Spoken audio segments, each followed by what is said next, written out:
Hello and welcome to the Recreation to Recreation podcast, the show where we explore the stories of people who have turned the activity that they love into positive change for our world. My name is Jen, and I'll be your sidekick on this adventure as we treasure hunt for gems of insight and wisdom while exploring the planet with our inspiring guests. For today's adventure, we're heading to Chile, Canada, and beyond with Andrea to explore her world of cake creation, authenticity, and openness.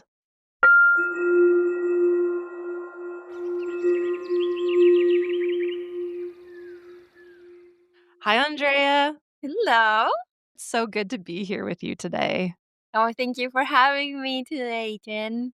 Yes, and I am excited to get into all things cake. I mean, we're going to talk about cake, but also we're going to talk about your life. And for me, that is like one of my favorite conversations to have.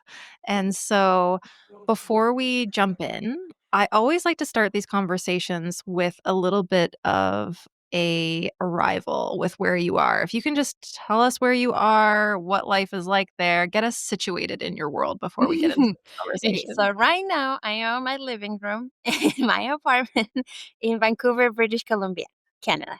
Mm, Today we have a slightly sunny day. It's gorgeous. It's a fall, crispy day. So life mm. is good.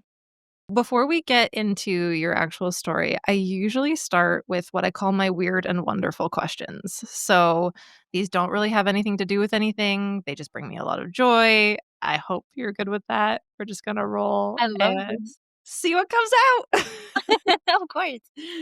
Okay, so question one. What is a movie you have or could watch over and over again? Oh my god, I was hoping just yesterday I was thinking about what is she gonna ask? Like, and one thing I was like, what if she asked me about a movie? And my movie would be Shrek. I love Shrek so much. Solid choice. I love it. Especially in Spanish, because like I've watched it in English and in Spanish, but Spanish just hits different. It's so good. Oh, interesting. Why do you Yeah. think it hits different? Well, it's because the script was completely translated, like not only like for like Latin American culture, so all the jokes are for people in Latin America to understand them and like relate to them. The script was like translated by this comedian guy from Mexico, and he's awesome. The movie is a masterpiece. I mean, the script is so good. It's ridiculous. I'm like, I love this movie so much. I also love that movie. It's a solid choice. I think It's I like have whenever I'm feeling down, Shrek. put it on. It's a safe bet. Put it on in the background. It's got a great soundtrack. You Like, know I what? It's mean, good because like not the pretty guy wins, right? Like I mean, he's this imperfect dude that gets the girl with all his flaws, and I love it. I'm like, it's a feel yeah. good movie. Yeah. Okay, here we go. I'm excited for this one. So, if you could create your own holiday, Mhm. what would it be called and how would it be celebrated? Okay, I am so ready for this answer. Well, it's not a holiday per se, cause like I've just seen people celebrating it this summer, but it would be Summerween, like summer Wow. but with Halloween. And it would be awesome. It would be skeletons with, like, sunglasses, like, bats drinking, I don't know, cocktails, and yeah, it would be a total vibe. That would be a vibe that I would be very down with. Love it. Like, I celebrated my birthday on that theme, and I had, like, a spooky, like, watermelon carved, and then, yeah, I don't know, like, fruits with, like, ghost face and stuff. It was great. I feel like maybe this next question is gonna be perfect. Oh, woo! If you were a ghost, how would you haunt people? How would I hunt them? Oh my god, I haven't think about this. I think I would be like mischievous ghost. Like Mhm. misplace things here and there. Like, oh, you thought that you left your controller in the couch? Wrong, it's in the bathroom. Like stuff like that. I think Yeah. that sounds perfect. Mhm. Very in keeping with the vibe. Yeah. Yeah, yeah, yeah. And if you're like, I don't know, feeling kind of down, something silly would happen. I don't know. That will be Mm, as a ghost. I love it. That sounds perfect. You can haunt me anytime. Yay! Okay, what is the best advice you've ever received? That friends are more worth than money. Mm, Yeah, that's the saying that my dad says. And 100%. Yeah, living here, I'm like, wow, I've never thought that my dad would be so right. But he is. yeah, I know that to be true. What is yours? I want to know. There's so much, you know? I think as we cross paths with different people, we get different types of Oh, yeah, no, advice. absolutely. I think honestly, the best advice is just to be yourself in I all will ways, shapes, and forms. You know, life gets so much easier when you're just you. Oh, I completely agree with that. I cannot understand how people are be like faking themselves out there. I'm like, how do you live like that? Like, how do you keep track? Which behavior have you been like, doing with certain people? I'm like, what about just like you being yourself? Who has the energy? I don't. I certainly don't. No, me neither. I'm like, no, you get this and you'll get this everywhere in every situation. Yeah, and I think connected to that is also just knowing that you're not gonna be everybody's cup of tea, and that's Oh okay, yeah. Yeah, no, you that's know? Like completely fine. Like, yeah, yeah, we cannot be everyone's cup of tea, and it's okay. yeah, totally fine. Yeah. Well, thanks for asking. I like that. Um, Thank you. okay, so this one's kind of related. What do you think is a widely held belief in the world that you haven't found to be true for yourself? Whoa, I'm mind blown right now. It's a big one. Okay, so what's that belief? I don't know. Can I say like religion? I don't know. You can say whatever you want, Oh, I don't know. I am out of answers for this question. and that's okay too. That's okay too. Yeah, of One, course. yeah. What's a belief? I mean, people believe a lot of things, Mhm. and in my perspective, hmm. Oh, I don't know. I would have to like circle back to this question, and Cool. We can because do that. honestly, wow, that's a very good question. Yeah, I came up with Wow, that this morning. I was like, "Ooh." it is a very good, powerful question. Beliefs can be from the biggest things, like you mentioned religion or, political beliefs or anything like that, down to the smallest thing, right? Like Yeah, our internal voice and the things that we yeah. repeat to ourselves all the time. So it's always something that I'm always conscious of is like, "Oh, what are my beliefs about that?" And when I like hear someone say something, I'm like, "Is that true for me?" Because it can be true for them and not true for me, Yeah, no, absolutely. Like, right? yeah, the belief Yeah. system is like Yeah. personal, but also like social. I don't know. Yeah. Yep, absolutely. Okay, well, we'll put that one to the side to be answered maybe never, and that's okay. But I hope it also made people at home think as they were Oh my listening. gosh, yes. Well, I hope that I come up with an answer, but like so far, wow, I am blown away. This one is more on topic because I feel like anybody who clicked to listen to this episode is wondering this. What is the strangest cake you've ever made? Well, currently the cake that it's taking that stand on the first one is I had to make like this pelvic area of a cowboy, but like wearing chaps, but without underwear. So yeah, it was. The front or the back? The, I mean the front, yeah, the front, yeah, Okay. yeah, Yeah. yeah. It was interesting, and my client was so happy. He was like, "Oh my god, it's so good." That's the I'm best. I'm gonna post it eventually, but I don't know how, cause like Instagram is gonna flag it for sure. Yeah, I feel like you have to pixelate it, I guess. Yeah, yeah, yeah, yeah, Yeah. yeah. Half pixels for sure. Okay. Well, you have survived my weird and wonderful questions. Thank you for going along with me. Well, almost, cause like I don't have answer for one, so we'll I see. think it's also okay to not have answers sometimes. A very true statement. Yeah. Yeah. Yeah. I feel like nowadays it feels like we have to have the answers for everything all the time. Mhm. If not, we Google it. But yeah, I like that. Yeah. So, what I would love to do Mhm. is go all the way back to the very beginning. Where were you born? What was life like growing up? And just give us some more of your background because Mhm. I feel like that can really shape who someone becomes later. Oh, yeah, no, absolutely. Well, I am from Chile. I was born on a city called Concepcion, but my parents live in Talcahuano. It's a very small town. Talcahuano, Concepcion is a little bit bigger, kind of like Vancouver, but smaller.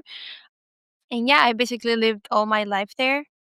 My family, it's big-ish. My mom has 3 sisters, and my dad had well, a few uncles have passed away, but, like, I've never been super close with my dad's family because, like, he also isn't super close. But on my mom's side, yeah, she has, 3 sisters, and then each sister has, like, 2 kids, and then they have kids, so I have little cousins and stuff. Mm. And, yeah, no, growing up there, well, very much normal.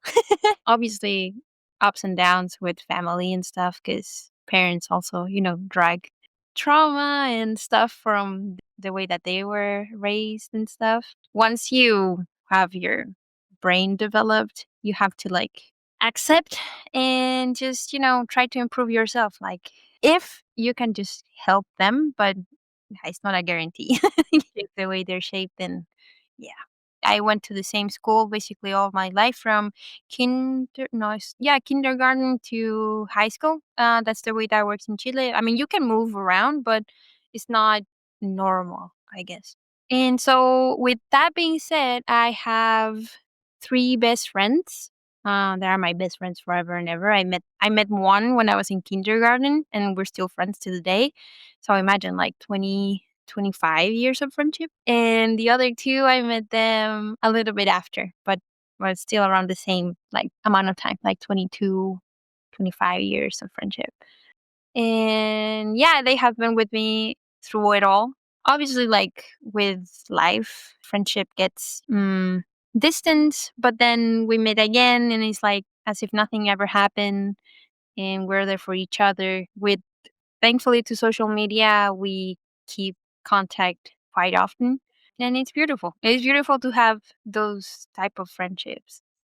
And I feel like that's one thing that I miss having here, like those type of friendship that they can just like, get home and do nothing together. I feel like here I have to do activities in order to hang out with people. And I'm like, oh, sometimes I just want to like, stay on the couch, be on my phone, but with you. Absolutely. We call that parallel play. I love those interactions. Oh yeah, I also have a brother. So yeah, my family was is composed by my dad, my mom, brother, and me. And several pets in between. So in school, yeah, I was pretty okay. Like I had good grades, good behavior. I was a little bit messy. Like I would sit at the back and just, laugh with my friends and not pay too much attention, but still do pretty good because, yeah, I was a little applied to study and do my thing. But yeah, in high school, you're supposed to, choose or have an idea of what you want to become as an adult. I didn't. I didn't have that. Like I had friends and other classmates that they were like, "Oh yeah, I want to be a dentist. I want to be an engineer or whatever." I'm like, "Cool. I have no clue what I want to do." So that's awesome. I don't know what to do. I was like, "You know what? I'm just going to take a year to just figure out cuz I don't feel that I should enroll in something that I'm not completely sure. What if I'm miserable? Like, I don't wanna be Mhm. miserable. Thankfully, my parents were, like, okay with that. In Chile, in order to get to university, you have to give this test and have certain amount of points to get into different universities. So I was gonna do courses for that test again and work in between to prepare myself for eventually getting to university. Mm. And I was basically, just like, whatever, this is my fate. Let's flow with it. It's fine. I don't have to know what I want to be now. It's okay. And then one day, this institution came to my school offering days off. This institution is known for teaching technical, like a college. And so they showed up and then they were offering days of culinary arts or mechanics or whatever. And I was like, ooh, culinary arts, that sounds fun. But fun, and also because it was perfect timing to skip school. Honesty is the best policy. Because I was like, okay, so when are these like days off? Which day? And they were like, okay, there are these days at this time, so we will pick you up from your school, take you there, and then drop you back. I was like, that's perfect because I had math and I hated maths with all my heart. So I was like, perfect, awesome, yes, let's sign it. And I signed up with my best friend, and she went with me. And I was like pretty unimpressed with like the institution. I was like, okay, whatever. And then the moment I stepped into the cooking setup, I was like, oh my God, damn, I need this. Oh my God, I need this. Yeah, the activity that they had planned was to make cupcakes. I mean, not to make, but decorate cupcakes. And I had so much fun with it. And the teacher that was doing that class, yeah, she was, like, so nice and, yeah, very welcoming. And I told her that same day without knowing anything, that I was like, "You'll see me next year." And she's like, "Okay, cool." And that day was so funny because, like, I came home super excited, super happy that I was like, "Oh my god, I finally found something." Like, I'm not gonna be, like, not wasting a year, but yeah, not delaying anything, whatever. And my mom was like, "Mm, okay. Um, sure. Okay. Yeah, I can see you doing being a chef because in all of this, I was like trying to visualize myself as any like renowned profession. Like I saw myself as a lawyer, but I was like, I hate reading and especially like lawyer vocabulary. Mhm. It's so complicated. I was like, no, no, lawyer, no, next. And then I told my mom, I want to be a nurse. And my mom was like, are you sure? My mom is a nurse. Oh, She's okay. like, she's like, are you sure? Because like you get pretty disgusted by everything. I'm like, yeah, you're right. Like, no. Engineering, no, it's not my thing. Cause like numbers are not my friends. Like, Mhm. no, I can't. And so, yeah, I was, like, very disheartened, and, yeah, my parents were like, "Okay, what is she gonna come up next?" And then I came in with, like, I wanted to be a chef or cook, and, yeah, my mom was like, "Okay, I can see you." And but my dad wasn't having it. Girl, like, honestly, my Mm. dad was like, "What?" Like, "Are you serious?" And I'm like, "Yeah, well, people eat, I mean, at least once a day." So, um, there is business. I don't think it's super far-fetched. And he's like, "Yeah, but, you could be whatever you want, like, your grades are good, you're smart." And I'm like, "Yeah, but I kinda like this." Well, I was privileged enough, that my parents paid for my, education, so that's why they were, like especially my dad was, like, refusing a little bit enrolling me into culinary arts, but I finally managed to, like, convince I was like, "Okay, fine, enroll me in whatever, but you're gonna be wasting your money, like, up to you." Very brave of myself, like, they could have said, like, Yeah. "Shut up, little lady, we're not paying for anything," and I had no money on my name Mhm. at that time. I enrolled and buying I just remember, like, buying all the knives because like, they send you a list of materials and stuff that you have to get before you start class, and it felt so good to go with my mom and buy my knife, my uniform. It was so fun. And, yeah, I started in 2014. And it was a dream. Honestly, it was so good. And at that time, I saw myself, like, as Colette from Ratatouille. Yes. I was her in my mind. I was, like, tough. And, yeah, I met cool people over there too. Like, it was very interesting because in that institution come a lot of people with a lot of different backgrounds and 'cause, like, I've never been in other institution other than my school, right? So Mhm. going here and seeing, different realities and whatnot. It was really, really school. The first semester was purely like cooking school, savory stuff. But then in the second semester, all the pastry stuff started, and I was like, "Oh my god!" At the beginning, I didn't vibe with it, but then I started to get better and better at it. And then there was one teacher that he wouldn't say anything to anyone. He was like very quiet, very reserved. He was walking by my station, and he's like, "You're pretty good at this." Ooh, what? Oh. I was like, "What? This dude that doesn't say anything to anyone? Okay." I feel like I kinda believed him. And then by the end of my first year, I was selling, yeah, basically cookies because it was, like, the easiest thing to sell. Because I wanted to have money for myself, spend it in whatever 18-year-old would spend it, like partying and Yeah. so, cause like, I didn't feel good asking my parents for money to, like, spend it. Mhm. No. So I wanted to have my own money to, like, fend for my own vices. Yeah, I would go with my mom to the hospital to sell cookies to her coworkers, and Oh. then from the hospital that she was working at, I would go to school. I don't know, I feel like I was, like, a very hard worker from the beginning, but because I had ambition. I'm not ashamed to say that I was very ambitious. After that, I created a Facebook page and I started posting my work, sharing that into Facebook Marketplace, cookies and pies upon request. And then people started to ask for cupcakes. I remember after, because the school year starts in March in Chile. So we have January, February, which is summer in Chile, off. And so after that first year in February for Valentine's Day, I was so happy. I was like, wow, I had like 7 boxes of cupcakes to sell. And I was like, oh my gosh, people want my cupcakes. Wow. So happy. And yeah, my dad started to see that I wasn't wrong by choosing this. He was like, Mm. okay, like she's making money, she's working on.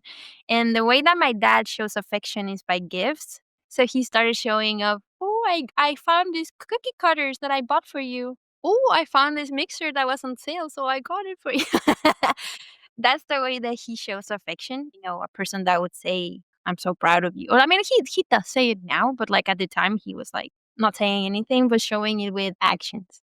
And my mom from the beginning, she was like, "Oh my god, this is awesome. Let me know if you need help, if I can help you with anything." Second year, I did my first internship. One of my cousins, that at the time she had her own bakery. With her, I learned all about fondant and how to make it, how to work with it. I started making flowers. That was like the first thing that I learned how to make flowers. It was awesome. I was like, wow, you can make so many things with this dough. And then I started making figurines. Mind you, that the college that I was in, I just started to get that fondant class in the second semester of the second year. I had experience at least for one semester of fondant modeling. So it was funny because that class, now looking back, it was wow, what the hell? Honestly, the teacher just showed up. He was like, okay, this is the recipe for fondant. You just make it, and then it's working with like Play Doh.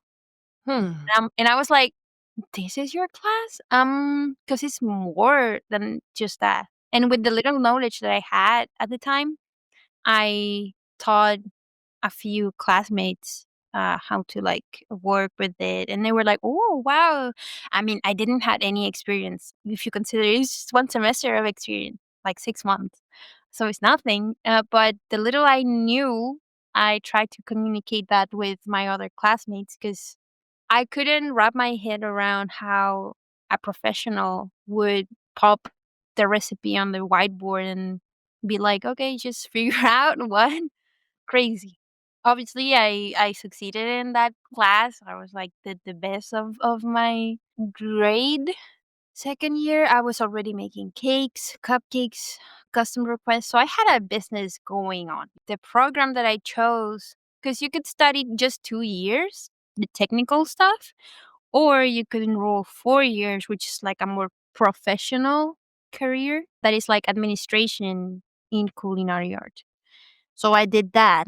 But I was like, what did I do? Because I honestly felt that I was like wasting my time After the second year, it was just focused mainly on savory cooking. And I was like, "Ugh, I don't want this." Like, I wish they had like a separation between people that want to do savory and people that want to do pastry. Because honestly, that would have been the best for me. But at the time, they didn't have that. So I was very frustrated. And the chef that was in charge of teaching the savory stuff, one an ugly person. He had so much resentment towards bakers in general because he was like, "Oh, you make more money than me by just, doing cookies." I'm like, "Well, you chose the wrong path then. Why are you taking it upon me?" Like at an 18, 19-year old, like that's not fair. We fought a lot. I was like basically the only person that would like stand up to him whenever he was like doing something that I didn't feel it was okay. Like, he would scream at people, just I don't know, it was very weird. I was growing frustrated and frustrated by the day with him. Hmm. And, yeah, I expressed this feeling to my parents. I was like, "I don't wanna do this. I want to drop off, honestly, just focus on my business because I have something going on here, like, I feel like I'm just wasting my time." And my parents were like, "Well, if you started something, you have to finish it." Yeah, it was tough. That part was really tough because, yeah, dealing with people that had like no openness to something new, because like the way that this chef was teaching was like from back in the 80s, because honestly the plating was so old. And seeing, on social media how chefs would like basically create art on a plate, like with the sauces and elements and whatnot. Culinary arts is art. And if you ever decided to go through other path that it wasn't his, you were completely wrong. So it was very tough. What do you think that experience taught you? To be resilient, breathe and go through it. Because my parents were right. I mean, they're not wrong. If you start something, you have to finish it. I do like that mindset. Just finish it and then move to the other. But oof. Yeah. Something that I've been reflecting on a lot more recently, but just over the last couple of years especially is like as I've had these conversations with people on the Mm. podcast and we've obviously talked about lots of different life experiences and something that does tend to come up is people that have inspired you on one hand and then people that have kind of been almost the antagonist in the story, right? Mhm. And I think for me, as I start to look back on my own life and I think about people that I've crossed paths with that have been challenging, if nothing else, they've taught me how I don't want to be. Like, if I can't take So true. anything else possible away from this So true. experience, you have indicated to me that these are ways of being and showing up in the world that I hope I never make someone else experience through experiencing me. Oh yeah, no, absolutely. Yeah. Yeah. Yeah, that's a good way to see things. Cause honestly, I'm like, and I was like pissed at the institution too, cause I was like, how you guys are allowing this to happen? They should have had test their own professionals. Cause I mean, you are learning from them. And I don't want to say most, but the vast majority just whenever they go to teachings, they just take what they're being taught without questioning it. And I personally feel that you can't learn fully without questioning what you're learning.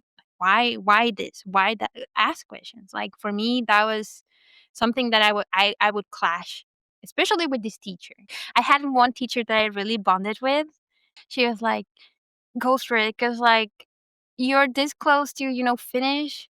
Don't throw to the garbage everything that you completed already. Just finish the thing and then you can forget about it and hopefully take whatever positive he left you and the other things to the trash." But and I feel like, yeah, I owe her a lot of my mental sanity while I was in school. It was nice to have that safe space because at times I felt I was like pretty much alone because all my classmates would be like silent because they were scared, of course. we were talking about authenticity and showing up as who we are and not being everybody's cup of tea. And, sometimes that can go one way over another. And I was just thinking about the bravery to sort of say to your parents, this is really what I want to do. And once again, like once you're in that training and going into that industry, being able to speak up for yourself and potentially your classmates, advocating for openness, Mm. for new ways of doing things, for innovation, and which is really the heart of creativity, right? So, where do you think that comes from? Maybe from my grandma. My mom, well, I didn't meet my grandmas because both of them passed away way before I was born. But the way that my mom talks about her mom, she was a very brave, strong woman. So maybe I had her ghost with me. I don't know. Like, I have no clue. And one thing that I omitted is that when I was 15 years old, my mom pushed me to go to this exchange student program. So I lived 6 months in Alaska. And I feel like with that, I grew a lot because I was like very young. I thought I could speak English, but it wasn't until I was there. I was like, oh my God, I have no clue. Yeah, I remember even learning basic stuff like scrambled eggs. Like, I didn't know how to say scrambled eggs. I would say to my host mom, like, "Eggs," and I would do the gesture of, like, beating them, and she's like, "Oh, it's scrambled," like, "Oh, it's scrambled." So, I feel like with that popped my bubble. Yeah, starting to, like, know myself. I've always been not well, my parents said I was difficult, but nowadays, I just think that I wasn't difficult. I was just, what's the word? Outspoken? Mhm, Like, I would speak my mind. And I guess that with parents, I feel like that can be as, like, complicated or difficult because yeah, mhm. as a parent, I guess that you don't want to feel challenged, right? Because 'Cause you're the parent. But I feel like I was all my life, I've been questioning and why this? Why that? Like, why are we doing this way? Why can't we do it the other way? Hmm. And I'm wondering too, in terms of your creativity and then like leaning into the culinary arts, was art something that was available to you as you were growing up, going through school or outside of school? Was it something that, lit you up before you had what seems to be this sort of light bulb moment in the kitchen? Always, always. Art was always a part of me. My mom is a very creative person herself. Like, she's very artistic. Her mom was very artistic too. She would Mm. make these amazing drawings. I think that she still has one drawing that she made. It was insane. I was like, wow, grandma made this? That's crazy. And yeah, growing up, I would always be playing with like Play Doh, making small figurines or like painting and yeah, doodling. My parents hated that I would play with Play-Doh because we had carpets everywhere, Oh, okay. and so yeah, that was, like, the forbidden gift. She would tell everyone, "Please do not, because like, I can't deal with the Play-Doh being stuck on my carpets." But yeah, no, it was always there. Even growing up, like, in school, we had after-school classes or workshops, and I would always take making things with clay, painting as well. Like, yeah, art was yeah, it was very easy for me. And I'm curious because, when you were telling your story earlier and you were talking about being in that phase at high school where everybody is some people really know. They just know. We had this day, I think it was in our final year where we had to dress up as the profession that we were gonna go to school for, and I had not decided, and also, like you, took a year off to take some time and was very privileged to be able to do so with the support of my parents. But I went in, like, the robe with the graduation hat with a question mark on my back. I love that. But So I good. I think at that stage, you'd, like, need to take the suction cup off your face to say, like, "I need to look outside of the normative career pathways." Like, you were considering, engineering or being a lawyer or being a nurse, and I'm wondering, was there anywhere in there that you were leaning towards more creative careers, or was that not really a part of your thought process? No, no, no, absolutely. I was yeah, I yeah, when I was, like, not sure what to do, I was like, art teacher. But there was a part of me that I was like I don't even know if I want to be a teacher, like, Mm. I mean, maybe for like high schoolers or like teacher in university, but I don't have patience with kids. So I was like, if I have to be an art teacher for kids, I'm gonna lose my mind. At least in Chile, in order to graduate as a professor or a teacher, you have to go through like internships and whatnot in schools. And so I was like, ooh, I don't know if I want to do this, but I do want to. And also, I was worried about this world is all money. And in Chile, teachers are not paid the way that they should be paid.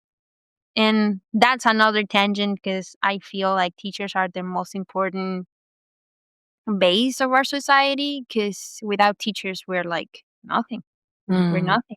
So, yeah, I was very indecisive. I was like, I'm not 100% sure. So, if I'm not 100% sure, I would rather just, take the year and figure out because that was my thought. I don't want to be unhappy. I don't want to be, yeah, unhappy and didn't want to be that person that hated their job and just working it because that's what they chose. And I feel we also box people too much. I feel it's interesting to me how we expect kids, because at 18-year-old, you're a kid, Mhm. to choose what they want to be in the future and then just stay in that box for all their life. Like there's not other things that they could explore. That to me is very interesting. I am graduated as a administration in culinary arts, but I've also worked different jobs just to, figure out like even now, yeah, I do custom cakes, but also I have another job at a front desk in a pet boutique. Like it is so fun because like I love interacting with people, and my job as a cake artist can be a little bit lonely sometimes because like I work alone, and I really thrive with human connection. I love talking to people. I love, Mhm. and if they allow it too, because there's some people that they just don't want to talk. And I found this job because I really needed to, get out and socialize and interact with people, and also dogs. Because again, I love animals, so it's the Right? best job. You were like, "Okay, I don't wanna be a vet, but how can I?" And this is what I mean, getting more creative in the ways that we look at the world and the opportunities available to us is like, "Okay, well, if I didn't go down the professional pathway of working with animals, in what other way can I make sure Yeah, that dogs are a regular part of my life?" yeah. I even tried to be a dog walker or like Mhm. work in doggy daycare. But they require to have, certain, certificates to ensure that the animals are safe with you and whatnot. Of Because like, if course. anything happens, you have to you know how to react. And, yeah, at the time I was like, "Well, I don't want to spend money on, this certificate if I don't want to, like, be in the future in this." But, I mean, it's never too late, and that's the thing that sometimes we get wrapped in, I feel, Mm. that, "Oh, I'm 30 years old, like, life is over." Like, no, it's not over. Like, you always can restart and, Mhm. find yourself in different aspects of life. Like, life, I don't know, it's so interesting to me because, like, for example, my mom, she's been a nurse for the past 30 years, Mhm. and I'm like, "Have you ever considered doing something else?" And she's like, "No." I'm like, "Wow, that's crazy. I love that for you." But I feel like I don't know.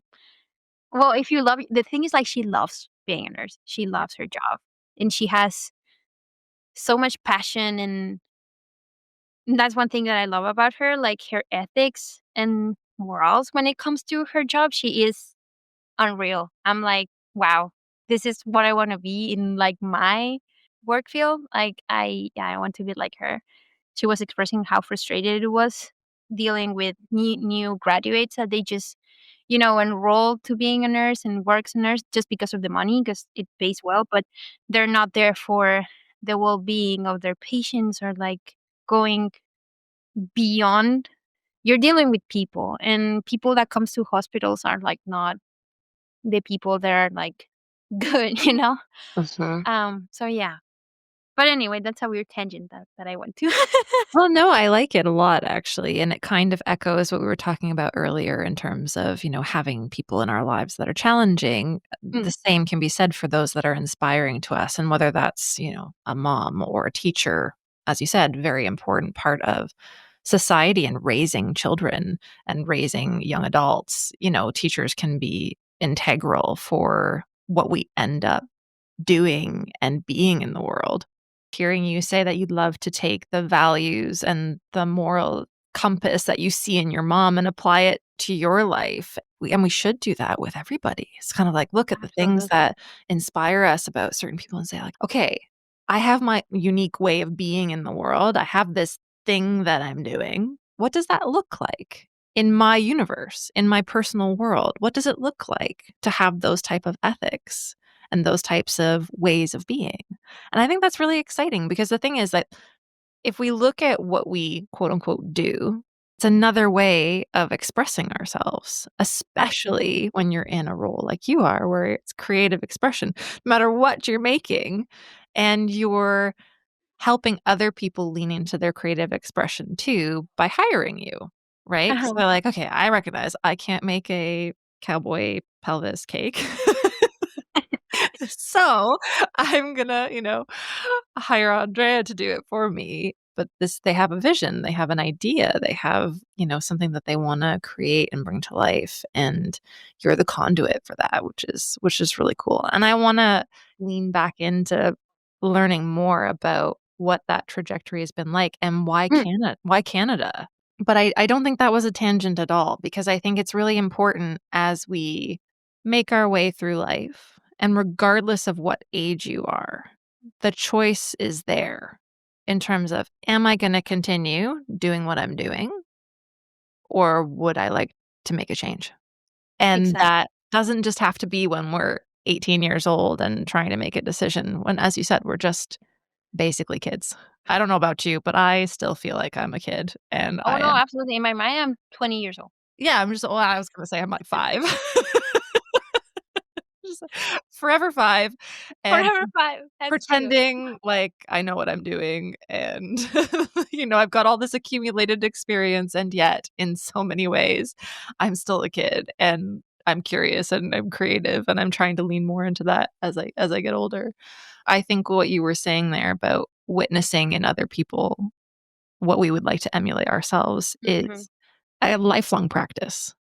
Yeah. Yeah, yeah, yeah. No, I mean, I'm a hardcore believer that every person that, life puts in front of us, it's a lesson to teach us something. Mhm. Following with my story. After I graduated, I was like, okay, now I can be a full-time baker that's bake. And so I started my business. It was really fun because like I got invited in my to my regional TV channel to like do simple recipes for the morning show. And I would go there and then work in my orders and stuff. And I worked like that for 2 years, but I was like, I can't keep doing this because it was too early in the morning and You and said you were a honestly, morning person, though. I Not mean, that. a morning person after 8:30. But they would require you to be there, like, at 6, and I was like, Um, "Yeah, no." I started to grow my social media following just little by little, and people would come interested in classes, and I was like, "I am not a teacher." And it was way too many people that reached out for classes that I was like, "Okay, you know what? I think I have to." And so my parents helped me set up like a little workshop studio at home, and I would do classes there. And I started hosting like 5 people at a time. It was awesome. It was really nurturing, and I don't know, I mm, felt so good by teaching people how to model fondant and teaching them the things that I learn, which compared now, it's very little. With the years, I've gained a lot of experience. But yeah, just seeing how happy they were afterwards of, learning this new thing. It was very rewarding. Yeah, they were excited and sharing their work on social media too. And so I started basically making workshops every weekend for people. Because like I would only take 5 people at a time because I was like a bigger group. It's No, I would rather have smaller groups, but like more constant than have a larger groups and just because with 5 people, I felt that I could give each people, my attention and time, and if they needed help, I could focus and what they needed help and whatnot. So it felt really good. In Well, I was gonna move to Canada in by the end of 2018, but then my dad got sick. My dad got diagnosed lymphoma, which is a cancer that affects your lymphatic system. I was like, oh shoot, because like my dad at the time he was like 60. So I was like, oof. I mean, they found it in like very early stages, but I was like, oof, if with cancer you never know. Mhm. So I was like, you know what? Canada can wait. They're not gonna move. So this can wait. I'm gonna be here in case that he needs something. My mom needs something. Like if she can drive him, because my mom was gonna still be working. So if he needed to be driven around, I could do that and help. I know that my brother is there, but like he's a small brother, so Mm. um, and also a man. So I'm like, yeah, I need to be here and be the elder daughter. And so I stayed. With that, I just kept, doing my thing, doing orders, capitalizing a little bit more and making that cushion bigger. So when I move, I had a little bit more support if anything went wrong. My dad got well. By the end of 2019, he was okay. And I was like, okay, well, now it's time to, start looking at my move once again. Because I enrolled in this school that if you ask me, man, I wish I would have done more research because it felt such a waste of money. But whatever. I enrolled in this hospitality management college. And yeah, I packed my bags. I I brought with me fondant tools, but I didn't bring any molds, anything. I was just like, okay, let's bring this stuff because why not? And yeah, I packed basically all my life in the bags and I left. It was very scary because Mm. it wasn't the first time that I was like traveling alone because like my experience with the exchange program thing, but it was the first time that I was like, ooh, like, on the unknown, because like, with the exchange program, they had a family for me, they had a Mhm. house for me, everything. And with this, I was like, "Okay, I have to figure out."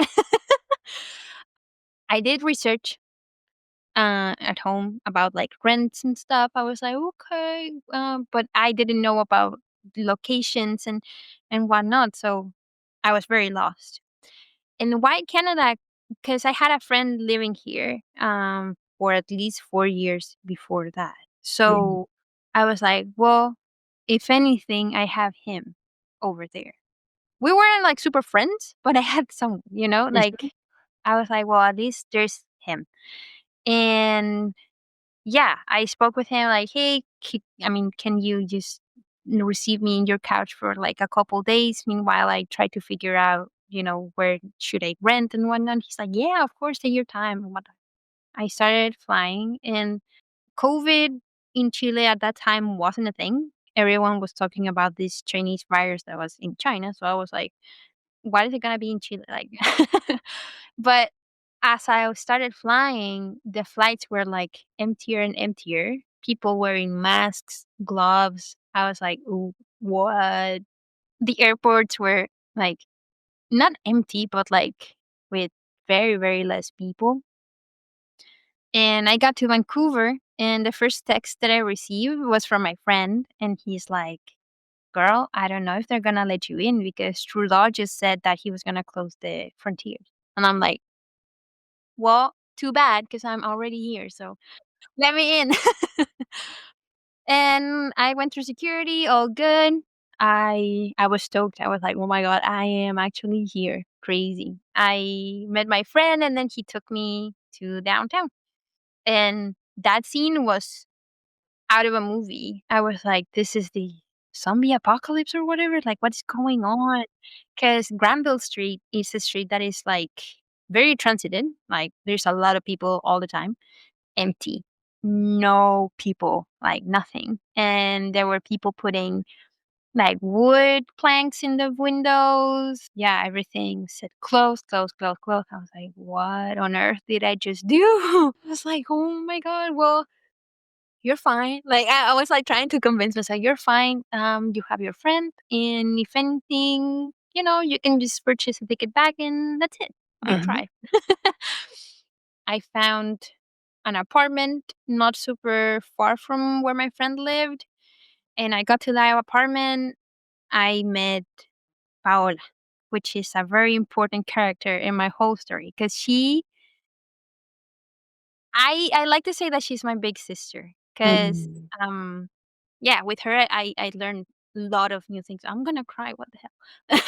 That's With okay. her, I learned a lot of things of what it was to like be out, and with her, I found a lot of support and yeah, that lifting feeling with this whole thing. So yeah, it was very beautiful because the moment I came in, she was like eating salad, and I was starving. I was so hungry. She was like, "Oh, do you want some salad?" And I was like, "Yeah, of course." And I ate her salad, and it was spicy as I was like, "Oh my God." And at the time, I didn't eat any spice because, like, I mean, yeah, sure, I am from Chile. Chile is like a Chile, right? But our food is not spicy. Our food is not spicy, and she is Mexican. So Mm. at the time, she was eating a lot of spice. And I was like, "Oh my God." And then she was like, "You want some more?" I'm like, I'm good." And she's like, "But I thought you were hungry." I'm like, "Yeah, but this is too spicy." And yeah, it was beautiful. Like we bonded like with each other immediately. Like it was very beautiful connection that I made with her. Mm. I'm trying to take it in. I didn't know that I was gonna cry, but hey.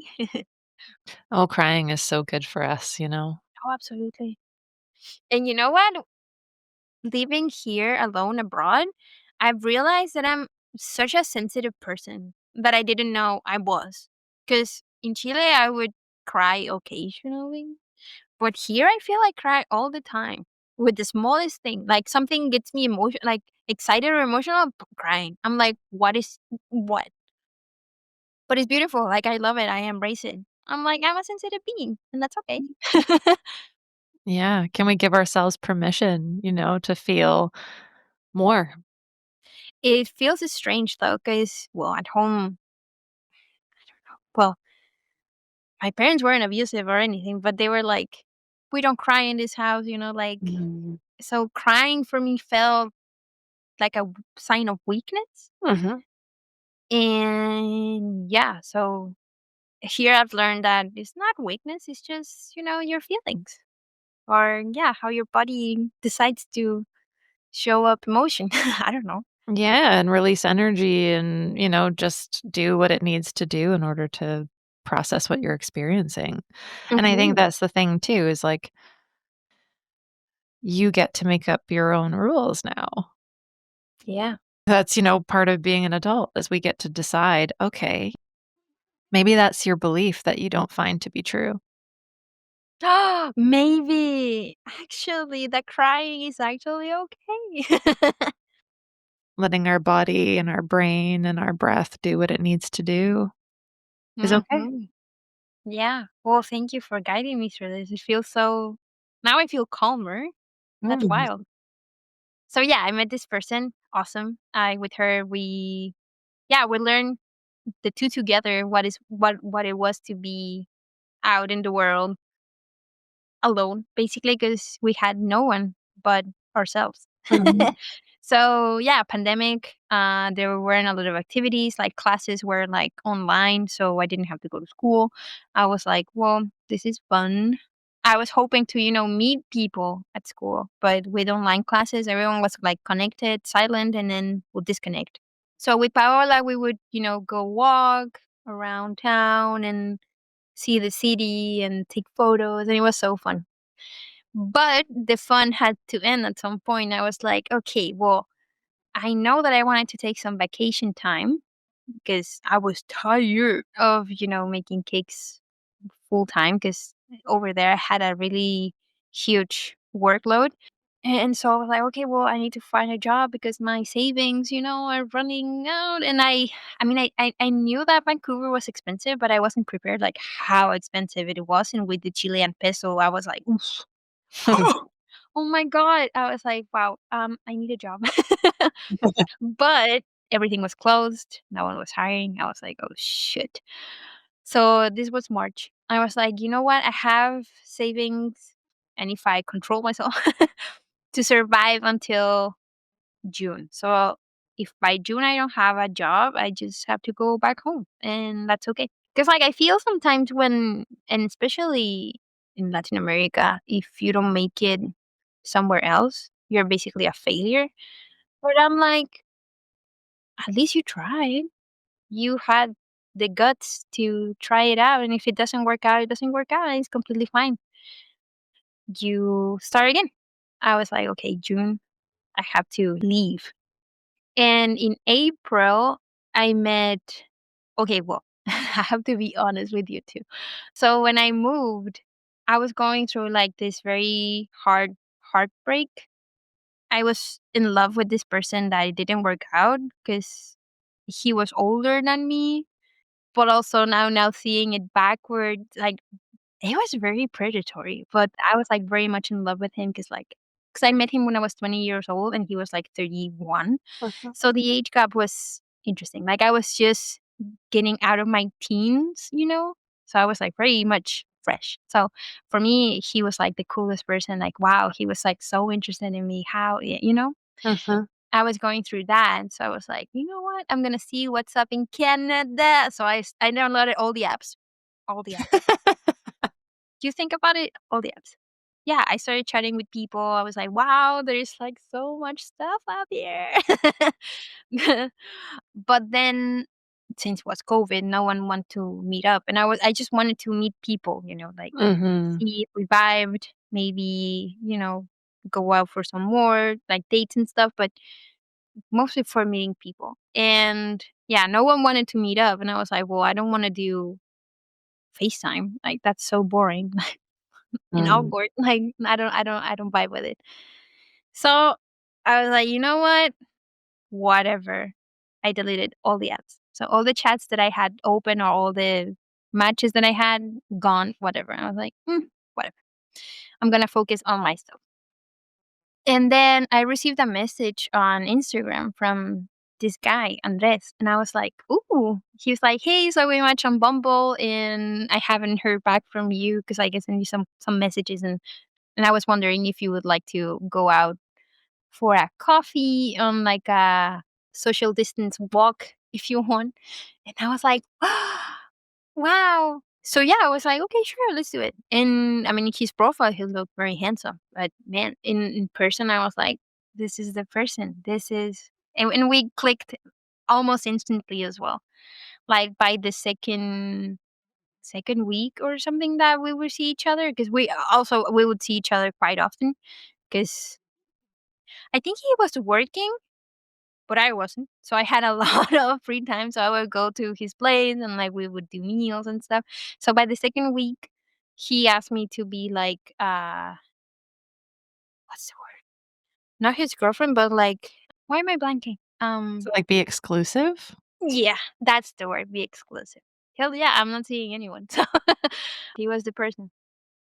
And yeah, then May came and I was like stressing about the job thing because I was like, I don't want June to come because, like, if it comes, I just have to go because, like, that's the deadline that I put for myself, and I just have to do it. But thankfully, I found a job in May on a coffee shop Mm. that was in Coal Harbor. They wanted a baker, and I was like, "Let it be me." Yeah, they hired me. They weren't sure what they wanted to do, so they were trying things. I was trying things in baking some Chilean treats, French stuff like macarons and stuff, muffins. And since everything was to go because no one was allowed to be seated inside, and then they decided when all the restrictions went down, and then they decided to open up the restaurant. They realized that having me was too much of expense for their business, so they had to let me go. And I Mm. lasted with them until like August. And in the meantime, I was like doing Uber Eats because I bought my a bike and I was doing Uber Eats, and it was so fun. I mean, at the time, it was so fun because I was like biking, like doing exercise, also getting paid and going around the city. It was really cool. But yeah, I did that until August as well. I was like, well, it's time. Let's do cakes. That's one thing that I know how to do, and I know how to do it well. And I started making cakes. I made some like samples and posted my work on Facebook Marketplace and a lot of Instagram ads and whatnot. And people started coming in and in and in. And yeah, it was awesome to see that, I could also make the business here. That's what I'm doing now. And the pet shop work. Yes. Yeah. And so where along the journey did you decide to sign up for Is It Cake? So the apartment that Paola and we were living in, we were living with our landlord basically in the same apartment. It was a big apartment, but we were exhausted because he also lived with his partner, but there was a lot of drama. So a lot of slamming doors, like very like toxic. I was like, I'm not paying this much for, this. So I want peace and quiet. Like if I'm paying this, I want peace and quiet. And so I proposed to Paola to search a place for ourselves and move together. And she's like, "Yeah, let's do it."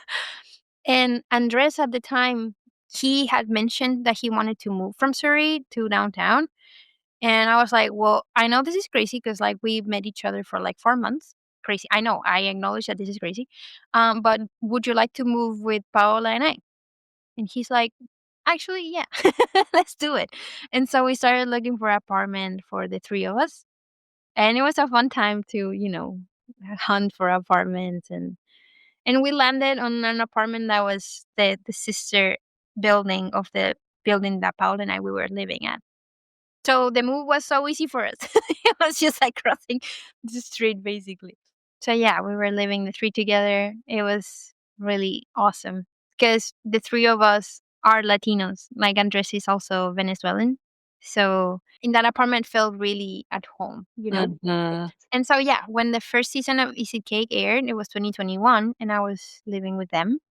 And Paola and I would watch the show together and play with the TV, like, "Oh my god, that is cake. Number 2 is cake." And screaming and like laughing. It was such a vibe. It was so much fun. In that moment, she was like, "You should be on that show." And I was like, I know, I want to be on that show. Whatever. I thought at the time, I thought that that wasn't a possibility for me because I don't know whatever reason I had in my head. Because like I am not that skilled. Like the cakes that I was doing were like pretty basic. Like I at the time I've never done a cake that looked like something else. I kind of like tried and lean into experimenting and see if I was like able to make those kind of cakes. Also in 2021, I had the opportunity to participate in the Food Network, Canadian Food Network show, is the Big Bake, but I was like as an assistant. So it was a team of three, and that was a really cool experience too. But yeah, I was like, oh my god, in Netflix, you imagine that would be such a dream. Wow, wow, wow, wow. And I didn't know that you could apply really. So I was like, do they like find you? I have no clue. And I never had the curiosity to like search really how to apply or yeah. So in 2023, I received an email from one of the scouters that they were looking for people to participate in the season 3 of Visit Cake. And I was like, "Oh my god, they found me!" So excited. And yeah, they were like, "Send us all the pictures of hyper realistic cakes that you've done. We'll call you." So I sent everything that I had, which wasn't a lot. I think at the time I had like this cake that looked like a turkey and like a Starbucks cup, but nothing crazy really. And never heard back from them. And I was like, "Oh well." And that was like my, I want to say like quote unquote villain origin story. It wasn't a villain, but I started making more hyper realistic stuff for content and for fun. And Andres was like my actor because I made an apple, then I made an orange, and I had Andres make reels with me. So he would like find this apple in the fridge and take it out, and oh, it's cake. So kind of fun stuff. So yeah, the time passed, and I was hoping, well, I hope that they reached out again, and just hoping. And in 2024, I received a call, like a call directly to my phone. Because I sent them. I now thinking, I was like, how they got my phone number? But I gave my phone number to this person that reached out last time. So I was like, weird. And I usually don't answer calls because scammers, right? Mhm. I let them go through voicemail because, like, if it's urgent or if it's someone needs to reach out, they're gonna call again or text. But yeah, this call said in the ID from California, and I was like, this is new. So I answered. It was another person reaching out again from Netflix to participate if I had interest in participating in season 4. And I was like, absolutely, yes. I've been waiting for you guys. Like, you ghosted me last year. and and she was like, oh yeah, I think when they contacted you, they had already the cast chosen. So yeah. Yeah, in that moment, she says, we're looking for someone that has availability for the month of June. We don't know when are gonna be the filming dates exactly, but yeah, for the time being, in order to apply for the month of June. And I was like, oh, I'm so sorry. I have plans for the first weekend of June, so yeah, I'm not gonna be able to. And she's like, oh man, well, next time. And I was like, yeah, sure, yeah, next time for sure. I end the call, and then I call my partner. And I was like, "So this happened. This person reached out, blah, blah, blah, all the story." And Andres was like silent, like not a word. And I'm like, "Hello, are you there?" He's like, "You're gonna end this call right now, and you're gonna call them and tell them that you are available. Think about it. If you don't get in the show, we continue with our plans. That was going to see the Formula One in Montreal. And if not, realize that it's Netflix." Mm. And I was like, "You're right." I just didn't think about that. So yeah, I reached out again. "Hi. So actually I can." And they were like, "Okay, fabulous." They started the process and whatnot. Thank goodness that they gave me a second chance. And the process was very, very long too. So it was like months of interviews, filling out papers, tests. I think, yeah, it was a lot. Like, the background check that they did on me was wild. Interesting. It was very, very wild. I was like, "Oh my god. These people really went at it." Like, they asked me to open up all my profiles in, like, Instagram, Facebook, everything, so they could, like, search for, I don't know, whatever they were searching for. Mhm. Cancelable stuff, I don't know, something. And they would send a lot of emails like, "Okay, you're in the next step, but not quite." So I was like, just let me know if I'm in or not," because it was already like mid-May, and if filming started in June, the time was ticking. Mhm. And as a baker that do orders, I Right. can't say yes to a person and then be like, "Actually, I can't." I would rather have that answer and say straight no. And imagine, like, not booking stuff for June and then finding out that I'm not in and then losing all that business just because of this thing. But yeah, anyway, I was really struggling. I was like, oh my Ooh. God, these people. It was like basically almost the end of May. And I was like, okay, fine. Then again, I didn't make the cut. I was having lunch with a friend and I received a call again from California. I was like, oh, I need to take this. And she's like, yeah, yeah, yeah, go ahead. It was the same person that I talked to the first call. She's like, hey, so I'm reaching out to tell you something. I'm like, what is it? And she's like, are you sitting down? And I'm like, yes. And then she's like, you made it. You are now part of the cast of It's Okay. Singapore. I was like, what? And I was like crying but laughing, and my friend didn't understand anything because like all of this was a secret. I think Andres and a couple other friends knew at the time, but yeah, very selected people. And she was like, "What the hell is going on?" Yeah, Like, seriously. what the?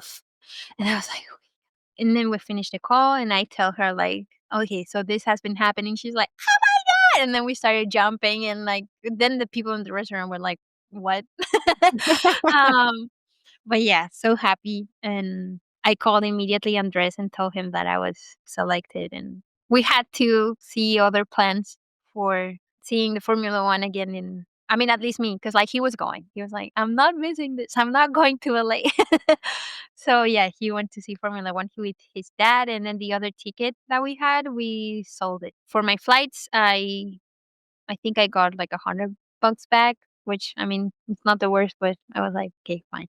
Yeah, they sent me all the information about the hotel, the flights, and Andres had to leave before to Montreal for me. So I was like gonna be basically alone with my thoughts for 3 days, I think. So yeah. And then the night before that he left, I was like, you know what? I'm gonna win the thing because I'm that bitch.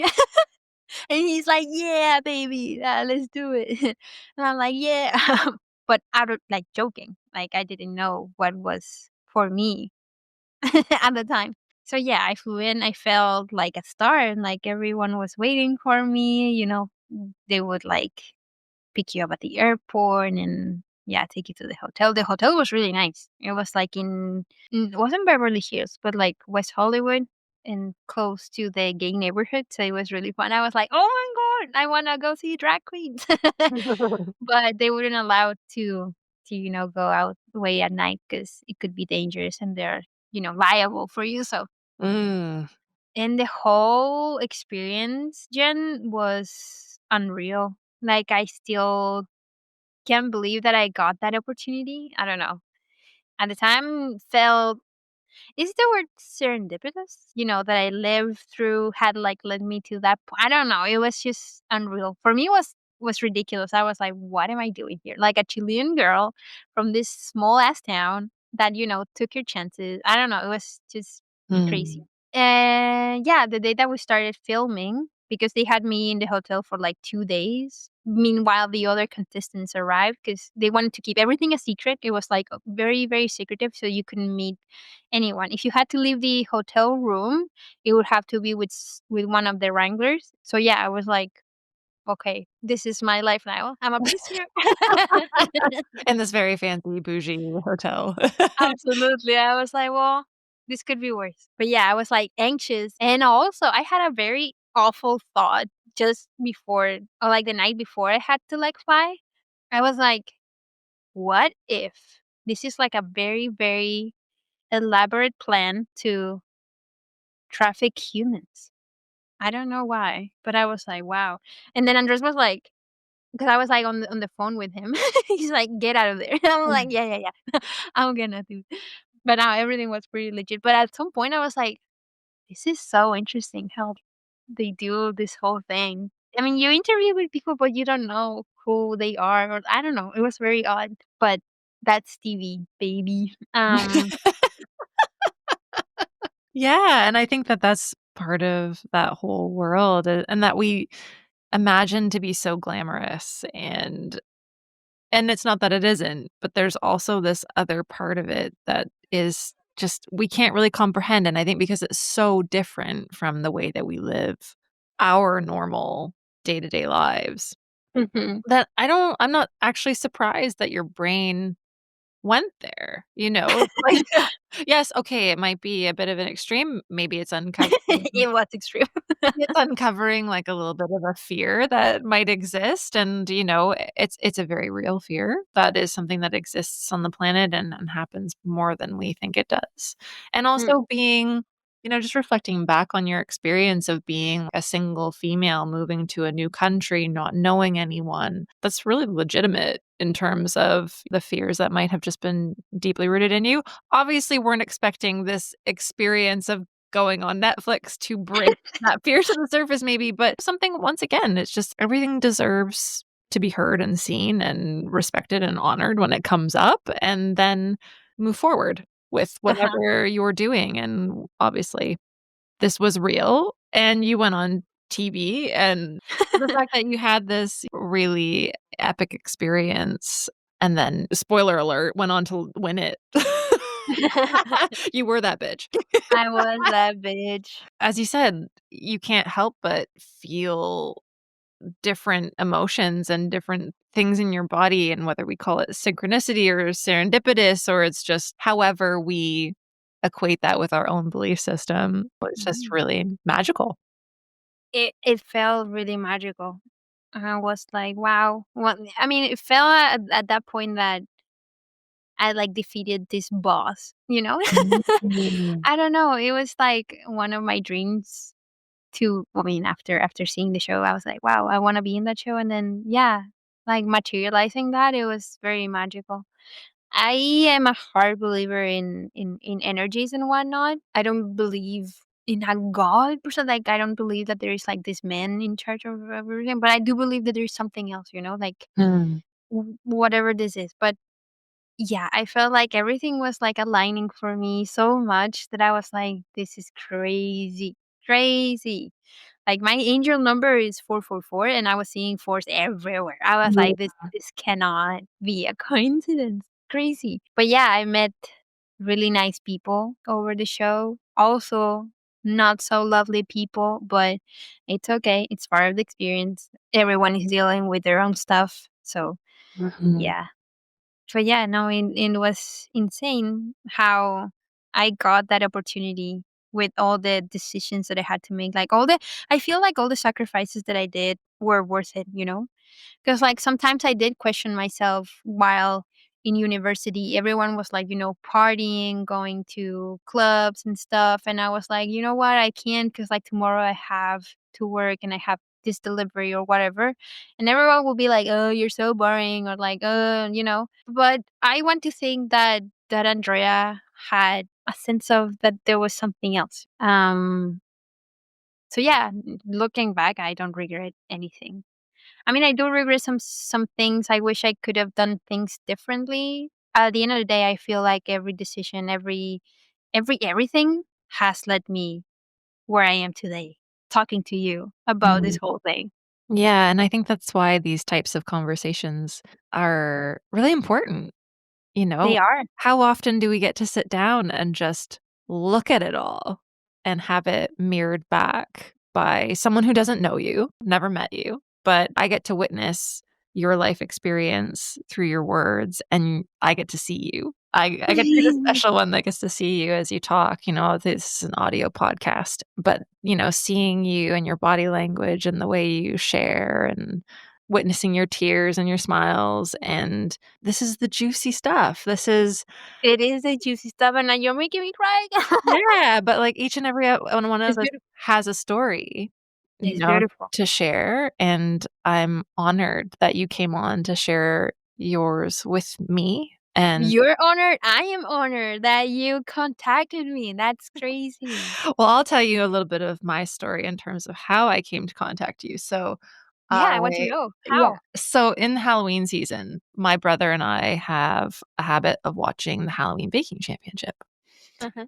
And this year, we were like, "Oh, we should get exciting and just spread it out a little bit and try and find some other shows." And my brother is a big Halloween fan. So we were just looking around for different ideas, and that was the first Is It Cake that we watched was the Halloween one because No way. The yeah, first one? that was the No, first you never. one. Yeah, we had never What? heard of it, seen it. Honestly, from episode 1, I was like, "I could be friends with this girl." We can be friends, Jen. I want you in my life so bad now. Absolutely, and hands down, I said to my brother, I was like, "Do you think that she'd come on my show?" I just loved witnessing you. I think that you have a really spectacular energy to you, and the way that you show up in the world is very authentic, very genuine, passionate.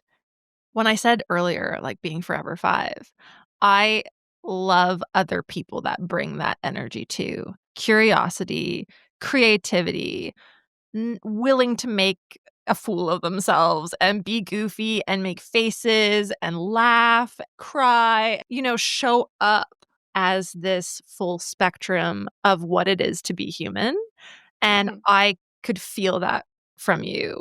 watching you on TV. But I don't know, there was something just really, really special about you. That is crazy that you to say that, 'cause well, I've seen the messages that I've received, and most of them have said, like, I don't know, there was, like, something about you that I was like, "I want this girl to, like, win and whatever." And I'm like, how and why? Like, cause like, I was, like, legit just happy to be there. Just I was just like, "Whatever the outcome, whatever this is, I'm just happy to be here and have this opportunity." I was, like, so grateful just to be there, selected amongst, all this bunch of talented people.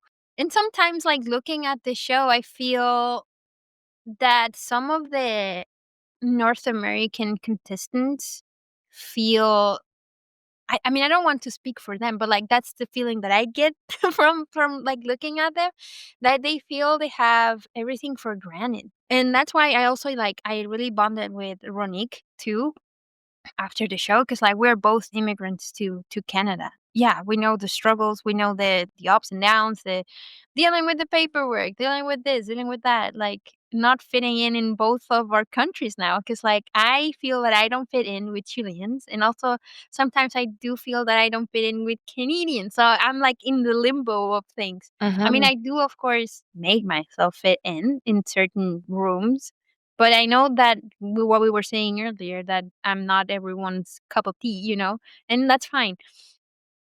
But yeah, I do feel that I was maybe not the only one, but like the one that was showing that was like so happy just to be there. Yeah. And it's Yeah. crazy that you say that. And for me, what is life? Well, and I think that authenticity is so magnetic. Witnessing someone living in just the sheer joy of being present where they are, you can't look away. I think most people, and to be fair, we've had different lives that we've led, but from the sounds of it, both of us have been very privileged to be able to Absolutely. lean into our Hmm. passions, and it's not to negate the hard work that's also been involved, but we certainly have been set up for success in our own unique ways. Recognizing and living from the space of not taking things for granted, you brought that to every episode. You could just tell the level of stoke was always turned up to 11. But, some days we can't show up like that in life, and this was a very special experience that you were a part of.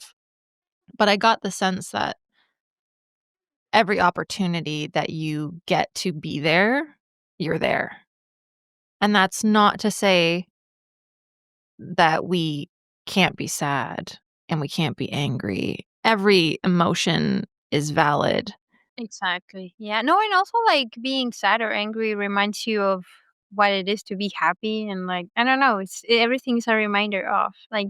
Yeah, contrast is so vital to our experience. Absolutely. And the way that I watched you interact with other people too, when we are witnessing other humans interacting, that's what we're looking for, right? It's just that genuine connection, willingness to help, all those things that we were talking about earlier, the things we witness in others that we want to then emulate.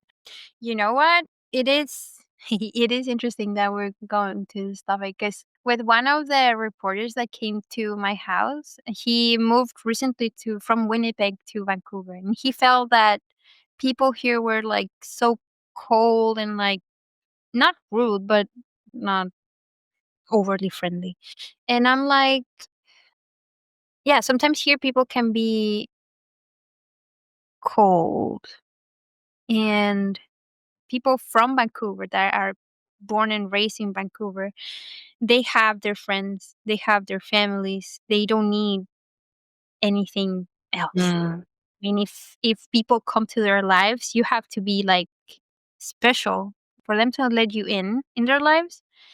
And like I get it, because like in Chile, I was very happy with my friends. Like if other people were to show up, cool. But if not, I'm fine because I have my people.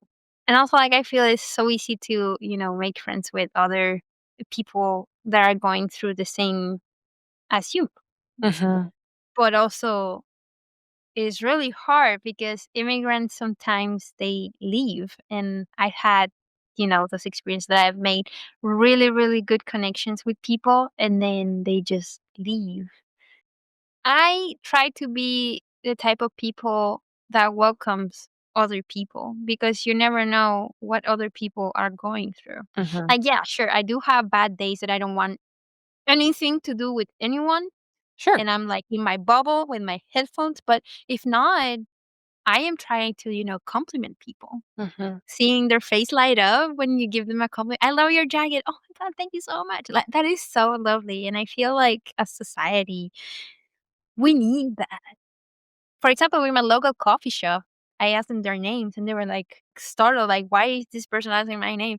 And I'm like, well, I'm just a neighbor and I come here quite often. And now they're like, they say, hi, Andrea, how are you? Like, I just feel I try to be the best version of myself and welcome people and make them feel that they belong somehow. Because being outcast is not something that I want for anyone and I've had times where I felt outcast. I don't belong here. In the show, I was just like so happy and thrilled to be there that I was like, I just can't be bothered to lower down my energy for people that are not there with me. This is me, this is what I bring up. And if you like it, cool. And if you don't, well, that's okay. Mhm. That topic of belonging, well, we all belong, we're all human, and the more that we can reflect that back to each other, the better, and it's free. And It's it's free. Yeah, no, kindness is it's free. Yeah. It is interesting because, like, living in a building, you get a lot into those elevator moments that are like and I try to, do small talk and, like, get to know my neighbors because at the end of the day, they're my neighbors. Some people are open, some people are closed, and it's just so funny. I'm a human watcher. I love watching people. I love watching people interact. I love seeing people. In the other building that I lived, it was closer to a neighboring building, so you could literally see what people were doing. Freaking love that. I'm like, "Wow, there is so much happening here." Like, there were Mhm. people celebrating, there were people, watching TV alone or cooking, and I'm like, "Wow, so much life, so much stuff going on." I don't know, crazy. Yeah, and everybody's got their life and their stories, and as you said, we never know what someone else is going through, so let's just be kind.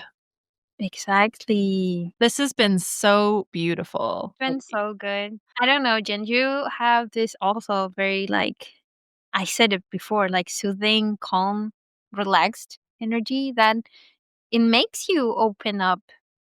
I Mm. mean, and it's not that I've ever been close because, like, I love yapping and I'm an open book and you can ask me anything and I'll answer. But yeah, I enjoy this so much talking about my life, what makes me me. So thank you for, listening and asking the questions and it's been great. So there's a couple of things that I wanna do Yes. before we wrap up. I'd love to know, just because I'm curious, in the understanding that you've gone through this transformative experience of being on TV, which I think for a lot of people that I have witnessed might be like the thing that they would love to experience. I'd like to know, has it changed you? How has it impacted your life? And I mean, there's so many different directions you can take that. It could be obviously financially because you won a great boon, which was well deserved. But I have a feeling for you, like me, we're not necessarily financially driven in yes, we need the money to do the things and to live life and to feel that sense of freedom to live our passions and live our dreams. But I think that probably there's a deeper piece to this that I would just love to welcome you to reflect on if you're willing. Sure. I mean, financially, well, I haven't been paid yet. But yeah, when that money comes, oh, the things that I would do, Jen. Thankfully, I have my responsible partner that he's like, okay, yeah, a part you can spend it in whatever you want, but the other part you have to do something with it for your future. And which is a blessing to have him that mindset because I live in the life is today kind of thing. But honestly, I don't feel it has changed me really. I've been in complete awe with the amount of love that I've received from people in Chile and in Canada, especially from Chile. I think in Chile was a bigger thing that I thought it would be. Mm. I honestly thought that when this aired, it was gonna be like, I don't know, a note in whatever news channel, and that was gonna be it. But the amount of attention and the amount of people interested in talking to me and like knowing how I got there and whatnot has been insane. I mean, it was insane because it lasted a week. So this is the thing with this. Well, especially because this show was like what 4 episodes, so it wasn't long. So I feel like it's way too fast, and people don't have enough time to like quote unquote fall in love with you, and they get to like know you. It was pretty much like very surface level, but yeah, I feel a lot of love and recognize like my school, the one that I was talking about earlier, reached out and they could do like an interview kind of thing. And they are asking me to apply for this recognition as a ex alumni where they take you to, I don't know, I think it's England, which is cool. I don't think it has changed me really. I still do my day-to-day things for for no reason. I think I'm a celebrity. Like I'm just a regular person that got the chance to like, participate in the thing, Mhm. and she won, and that's it. If I get opportunities, of course I'm going to take them. Like I want everything related to it. Like I'm not going to say no to give an interview to someone just because I don't know, they have 100 followers, whatever. Yeah, you wanna talk with me? Cool, let's do it. I love sharing my story. I love talking to people, so I don't think that I've changed really.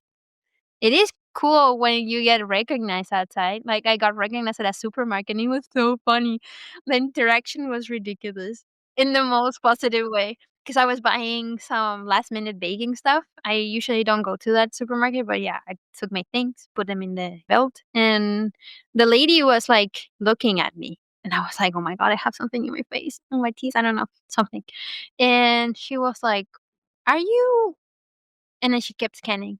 But then she looked at my stuff and she looked at me and she was like, "Are you the one that was in Netflix?" I'm like, "Yeah, that's me." And then she's like, "Oh my god, that's crazy and you sound just like TV." And I'm like, "Yeah, because that's my voice." But yeah, it was so funny. It is really sweet. And like all the messages of like how inspiring, and I feel like that's something that I want to be, is like a beacon of inspiration for people Mhm. to like follow their dreams, follow their passions.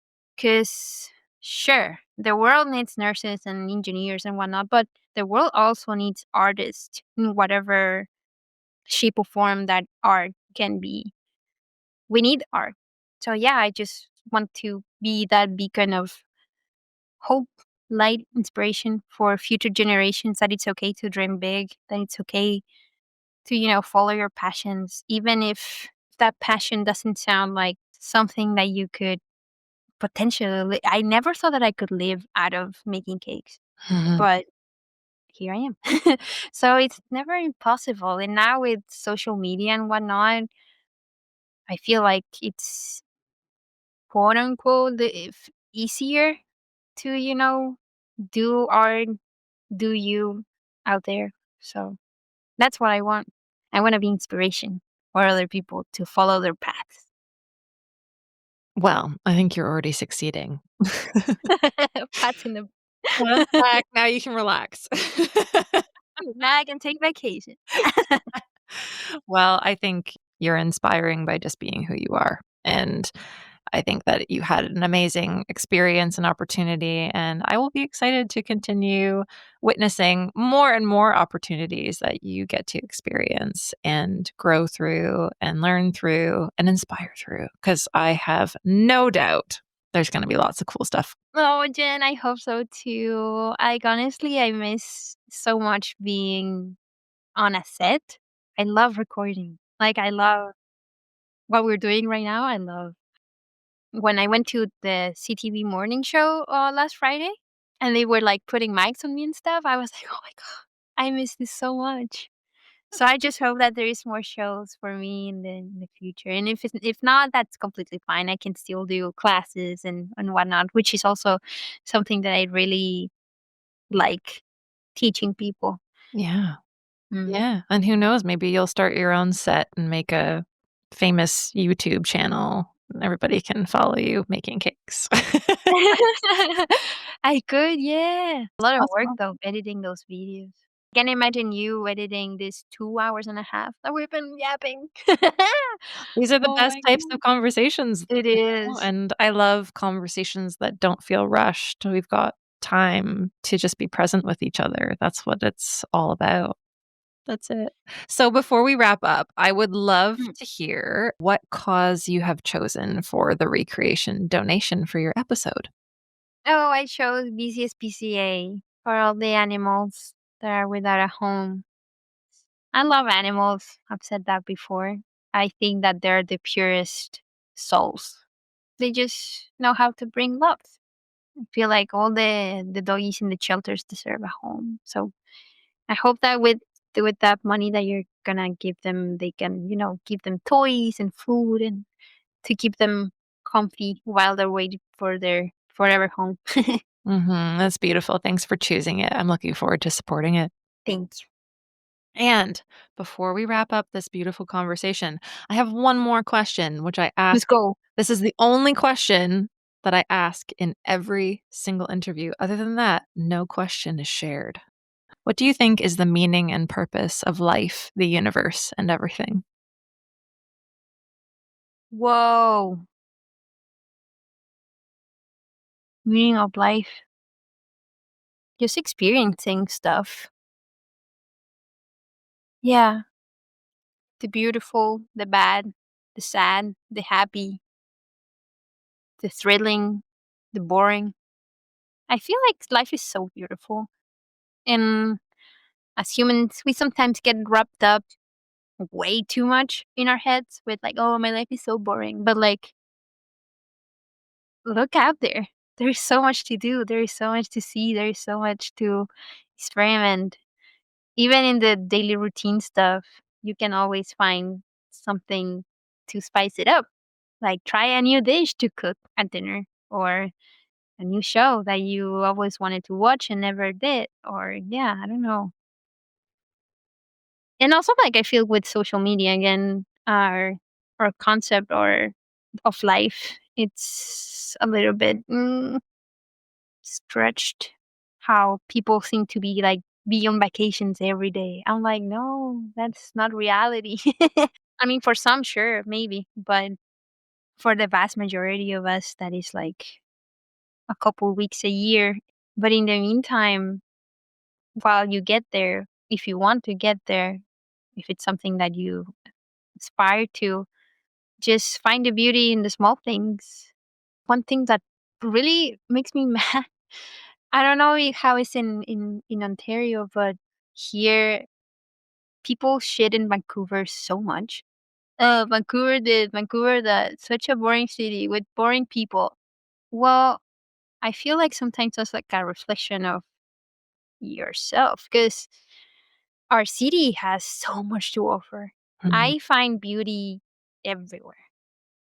I've been living here for 5 years and I still walk the same streets and I'm like always like, oh, that's new. Or like, oh, I've never seen that before. And there's always something different or something that I could be doing. Or I'm not trying to say that, yeah, Vancouver is awesome because like it's not perfect, but nothing is.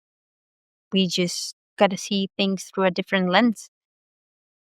Perfect. What a beautiful answer. Thank you so much. Yeah. So I feel experiencing everything and anything. The good, the bad, the wrong, the right. Just open up to it. Yeah. Yeah, just being open to it and recognizing with what you resonate the most. Because there's people that would vibe more with one thing, but other people with other thing. But that's your unique human experience that we're here to experience, and for so short time too. So I feel like if I could say something to anyone is don't take life too seriously. Like life is just a journey. We're here for a minuscule part of the time. So just, make it count. Thank you so much for joining me today. This was the best. Oh, Jen, thank you so much for, inviting me, for contacting me. I'm so grateful for this opportunity to share my story.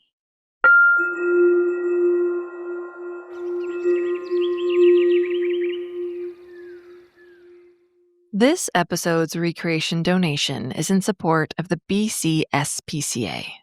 That's the British Columbia Society for the Prevention of Cruelty to Animals.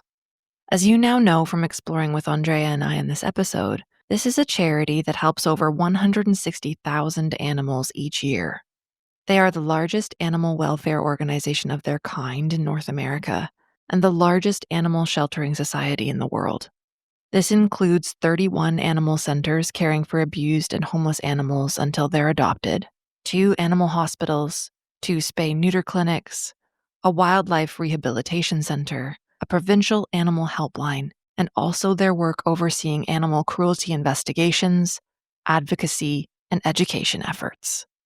Whether you can volunteer your time, money, or your voice, we hope you'll head over to their website to find out the different ways you can support their unique version of recreation for the world.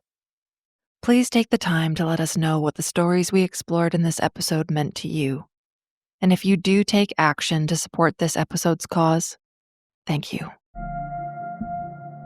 Thanks for joining us for this episode of Recreation to Recreation.